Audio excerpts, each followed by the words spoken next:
UTL solar, solar लावणार आणि सबसिडीही मिळवून देणार।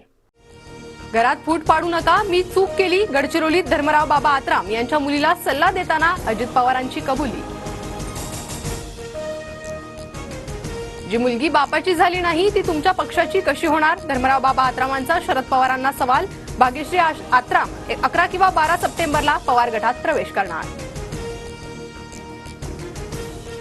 अजूनही चूक भूल करू नका, बापासोबत रहा, वस्तावदाने एक डाव राखून ठेवलाय, तो डाव खेळण्याची वेळ आणू देऊ नका, अजित पवारांचा धर्मराव बाबा आत्राम यांच्या मुलीला इशारा। स्वराज्याच्या खजिन्यासाठी छत्रपती शिवाजी महाराजांनी सुरतेवर स्वारी केली, शिवरायांना लुटारू म्हणणं पवारांना मान्य आहे का, TV9च्या महासंकल्पामधून फडणवीसांचा सवाल।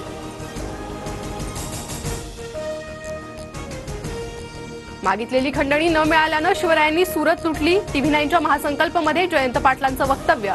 तर महाराजांनी खंडणी मागितल्याची मुक्ताफळे उधळताना लाज कशी वाटली नाही, दरेकरांचा हल्ला बोल। खंडणी या शब्दाचा अर्थ हा आजच्या काळाप्रमाणे त्यावेळी गैरकृत्य असा नव्हता, शरद पवार गटाचं स्पष्टीकरण। कृष्णाजी केळुसकरांच्या छत्रपती शिवाजी महाराज चरित्रलेखाचा दिला दाखला।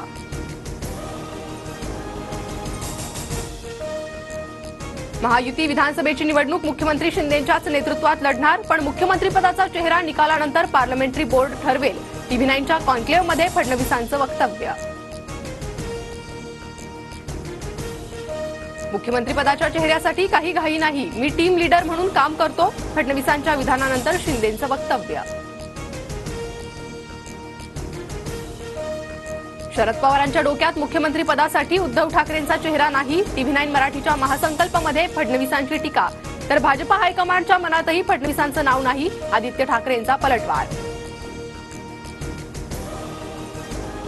अर्थ खातं सर्वात नालायक खातं, 10 वेळा पाठवलेली फाईल परत आली, अर्थमंत्री अजित पवारांवर शिंदेचे मंत्री गुलाबराव पाटलांची टीका।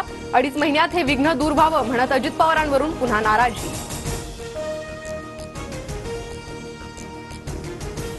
संपूर्ण राज्यात गणेशोत्सवाचा उत्साह, बाप्पाचं ढोल ताशाच्या गजरात जल्लोषात स्वागत। तर रत्नागिरीत हिरव्यागार शेतातून डोक्यावरून बाप्पा घरी दाखल।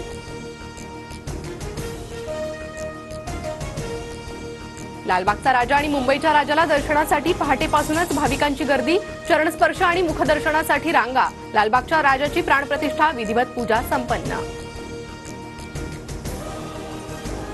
ठाण्यात आज आणि गणपती विसर्जनाला अवजड वाहनांना दिवसा प्रवेशबंदी, रात्री 10 वाजेनंतर अवजड वाहनांना शहरात प्रवेश दिला जाणार।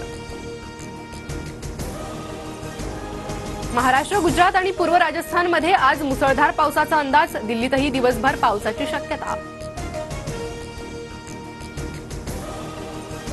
मध्य प्रदेशमधील जबलपूर रेल्वे स्थानकाजवळ सोमनाथ एक्सप्रेसचा अपघात, 2 डबे रुळावरून घसरले, कोणतीही जीवितहानी नाही। UTL सोलार, सोलार लावणार आणि सबसिडीही मिळवून देणार।